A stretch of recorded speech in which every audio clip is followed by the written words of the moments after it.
Today's lecture, I want to walk you through feeding the hungry here in the United States.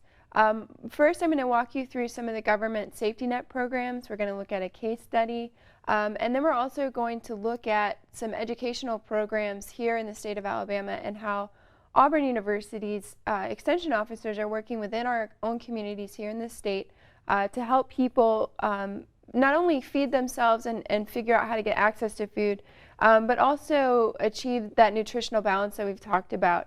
As you might have heard through newspaper articles or through the news, our state is one of the most obese states in the country, and so a lot of our extension officers are working with the obese here in our state to help them figure out how to get the right nutritional content, because one of the most alarming things about the obese and the morbidly obese is that a lot of them are actually malnourished, and so they're getting a lot of calories, but they're not getting the right combination of calories. And so we're going to walk through how does a government or how does a local government try to address some of those problems. But first, I'd like to start off by talking about again, poverty. Essentially, poverty is our worst disease. It's the thing that promulgates this cycle of hunger. And as you've gotten throughout the course of this class and particularly this unit, poverty and hunger are very intimately linked. So I'd first like to start out by telling you a little bit about the hungry in Alabama.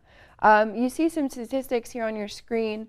And although these aren't the most up-to-date statistics, they're fairly stable numbers over the last 5 or 6 years, so they haven't changed too much. But if you are hungry in Alabama, you are most likely a single female head of household. So essentially you're a single mom, you might have either several children, or you might have other dependents that live with you, maybe cousins or grandparents. But you are the head of the household. You as a single person or single female are the one that's responsible for providing for your family. Here in the state of Alabama, about 60% of the people receiving food assistance are female. You're also most likely unemployed and receiving no income. About 63% of the people in Alabama receiving food assistance do not have any income. And you also are probably likely someone with children in your home. About a little over half of the people receiving food assistance here in our state are children. So I'm trying to paint a picture for you of what you would look like typically if you were a hungry person here in our state. And if you recall, Professor Coots and I have talked a lot about how women and children are the most vulnerable to hunger. And I think these statistics on this slide really paint that picture quite clearly of women and children relying on food assistance, but also them being the most vulnerable to food insecurity. This next slide is just a few more statistics about child hunger here in Alabama. About 11.9% of Alabama children are food insecure. More than half of the students in Alabama public schools participate in free or reduced lunch. If you remember when we first introduced this course, we mentioned Beauregard High School. That's a high school where more than half of the students are on free or reduced lunch. And what that does for a school system is that qualifies them for government subsidies that help the school bear the cost of feeding the children.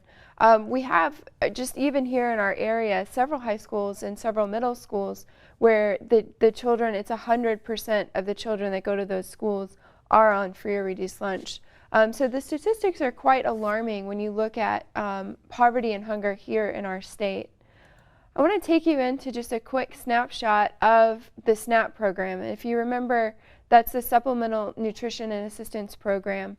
And I'm going to walk you through not only what the typical client of that program is, but also what the application process is, so you can begin to understand that actually receiving this food assistance can be a quite cumbersome process for someone who's trying to manage a household, someone who's trying to work several jobs to keep up with things. But just a quick snapshot of who would qualify for the SNAP program. Generally, it's single parents that have 2 or more children that are between 3 and 6 years old. You might have a high school diploma but limited job skills, so you may have attended community college, or you may have worked at a job and acquired some sort of vocational skill. But your chances of if something happens to your job, being able to transfer it or being able to apply for multiple type positions is quite limited. You might have also been recently laid off from work, and now you're relying on either the savings that you have and that's dwindling down, or it's already run out. And you also have little to no job prospects at this time. So this is just a quick caption of what someone might be going through when they're trying to get and apply for the SNAP program. Here is the picture of the Department of Human Resources here in our state. So you would go to this office. They manage the SNAP program, and you would have to wait in line and try to figure out what type program you qualify for. Again, reiterating that about half of children here in our state do get food stamps. This is the actual application, and you can imagine how overwhelming an application of an application like this might feel to a person who has very, very limited educational background. Lots of fine print, lots of meticulous boxes that need to be checked and filled out. And so there's actually counselors at certain places that help people fill out these forms and qualify for these programs. There are also even offices for the disabled. So there's certain companies that are set up that if you're disabled or disabled veteran or have a mental disability, you can go and meet with a counselor that will help you to fill out these forms and to qualify for these things. And so there's a lot of services out there, but sometimes connecting the people that need the service to the actual service is quite difficult.